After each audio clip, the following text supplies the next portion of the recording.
was a prince who spent his youth as a diplomatic pawn in the Ottoman court. The experience of that captivity and the specific tactics he witnessed there transformed a dispossessed heir into a warlord. To understand his historical identity, we have to look past the supernatural myths and toward the 15th century Prince of Wallachia. His methods were not born of the occult. They were the result of a highly specific education in the use of power and the mechanics of fear.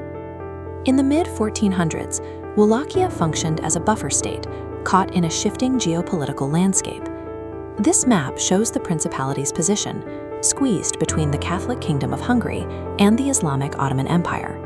Seeking to stabilize the border, Vlad's father surrendered his two sons to the Sultan as guarantees of loyalty. During his years in the Ottoman court, Vlad learned Turkish and studied advanced military administration. He also observed the empire's use of public impalement as a method for maintaining state control.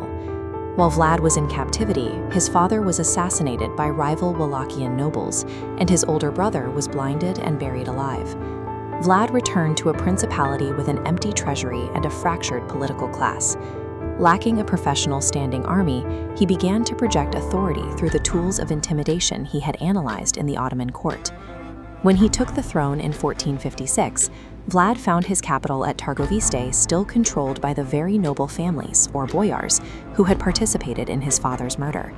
He invited these boyars to a feast to celebrate Easter. As the banquet ended, his guards arrested the older generation and executed them immediately outside the palace walls. The younger family members were marched into the mountains and forced to build Ponari Castle. They carried bricks and mortar up these cliffs with their bare hands until the fortress was complete. Vlad used mass impalement to establish a new domestic order. The sight of the bodies at every major crossroads served as a highly visible message. By the end of his reign, crime in the principality had reached near zero levels. By proving that defiance resulted in a slow, public death, he successfully centralized power in a state that had been ungovernable for generations. In 1459, Vlad turned his focus outward. He stopped paying the annual financial tribute and refused to provide the Sultan with Wallachian children for the Ottoman military corps. When envoys arrived from the Sultan to demand payment, they refused to remove their turbans in his presence. Vlad had the headgear nailed to their skulls and sent them back to Constantinople.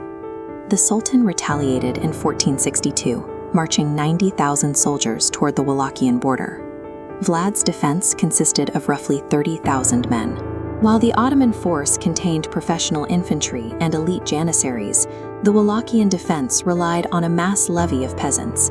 Meeting the Sultan in an open field would have ensured a quick defeat. Vlad chose a scorched earth strategy.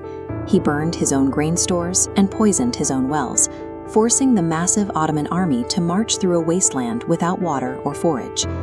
On the night of June 17th, Vlad personally led a lightning raid into the heart of the Ottoman camp. The goal was to sow total confusion and assassinate the Sultan in his tent. The Ottoman army eventually arrived at Targoviste, expecting to find a city prepared for standard siege. Instead, they found a field of 20,000 impaled Ottoman captives.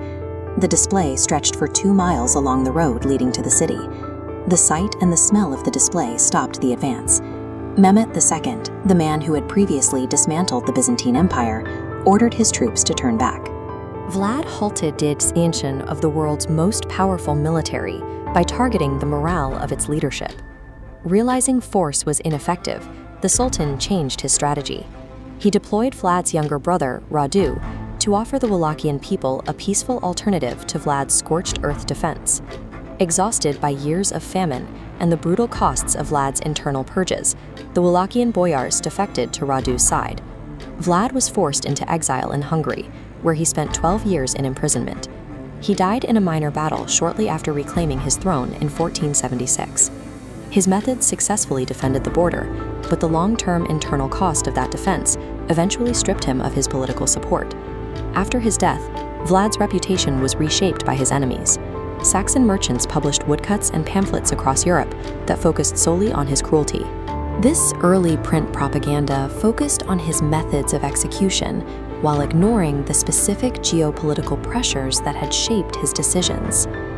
In 1897, the author Bram Stoker discovered these accounts. He co-opted the name Dracula to create a fictional character, forever linking the historical Vlad to the vampire myth. In Romania today, he is remembered as a national defender who maintained the independence of a small Christian principality against the world's most powerful military empire. The real history of Vlad III is a study in how power is projected when every conventional resource is gone. It reveals what a human will do when survival depends entirely on the architecture of fear.